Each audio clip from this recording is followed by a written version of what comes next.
Hey guys, it's Dom and welcome back to my channel.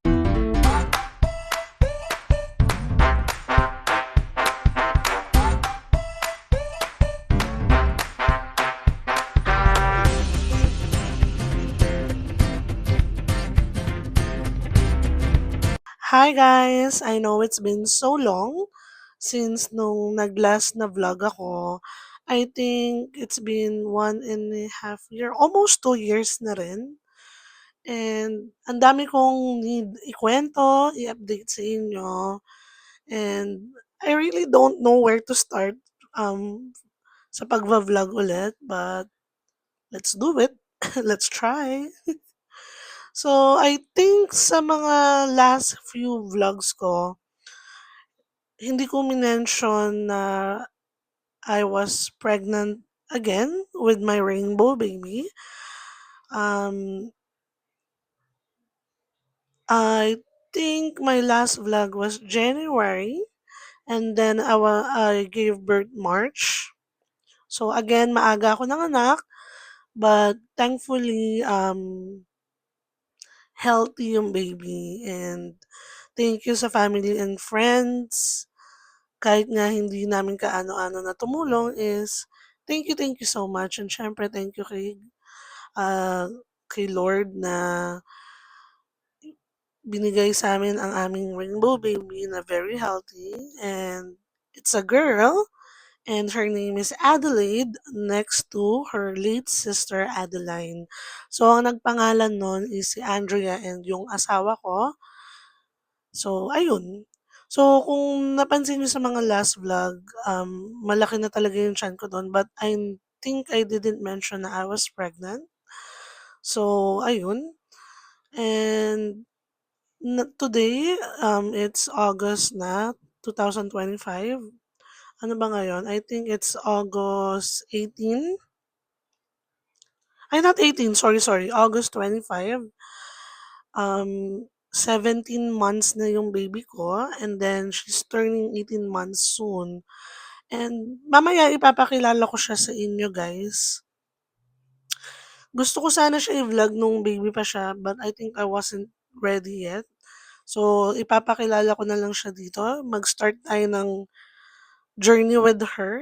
Like, kasama rin yung sila Daddy Alvin again and Ate Andrea. Sila yung mga kasama ko sa vlogs ko noon. And we'll still continue kahit wala na si Adeline. Nandito si Adelaide, ang aming rainbow baby. Subaybayan nyo, hopefully, ang kanyang growing up journey here sa YouTube. So, ayun guys. So, yes, nanganak ako ng March 10, 2024. Ayun, malaki na nga siya ngayon. So, marami ding pinagdaanan kasi it's been so long since nag-alaga kami ng baby ni Daddy Alvin. Buti na lang nandyan si Ate Andrea to help us. And she's really a big help. So, ayun, right now, sa mga nagtatanong and I think some people are still curious kung kamusta na ba ako. Honestly, I'm doing better. I take one step at a time. Ano yun? And one day at a time. Parang ganon. Tama ba? So, and then I'm still grieving. My family is still grieving, but at the same time, we're getting better every day. But right now, I'm still on the process of healing. And sa mga curious, hindi pa ako nagbabalik sa work. And I'm trying to pursue work from home kasi parang hindi ko pa kaya iwan yung baby ko. I want her to start experiencing daycare. So medyo nag-i-inquire na ako about doon. But yeah. So update ko kayo about dun guys. Pero alam mo yung parang may bigat siya sa puso ko. Parang it's like a trauma kasi nung nasa NICU si Adeline noon, parang I didn't expect na mangyayari sa kanya yung nangyari sa kanya. So parang hirap akong ipaalaga si Adelaide ngayon sa ibang tao na hindi ko naman kakilala. So, gets niyo yung traumang yun, parang andito siya. So, parang 'pag iniisip ko pa nga lang yung daycare, bumibigat na yung puso ko, yung kalooban ko. Parang may mabigat kang pakiramdam. So, gusto kong ma-overcome yung ganong feeling. Gusto kong malagpasan yon.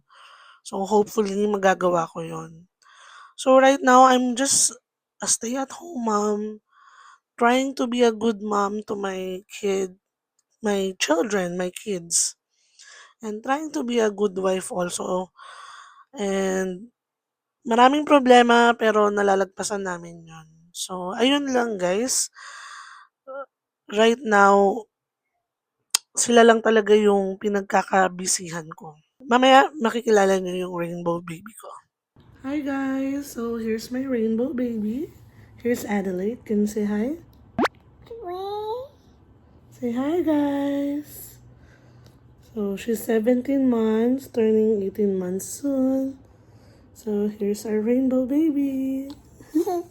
Can you do beautiful eyes? Can you do beautiful eyes? Beautiful eyes? Do it. Beautiful eyes. Beautiful eyes.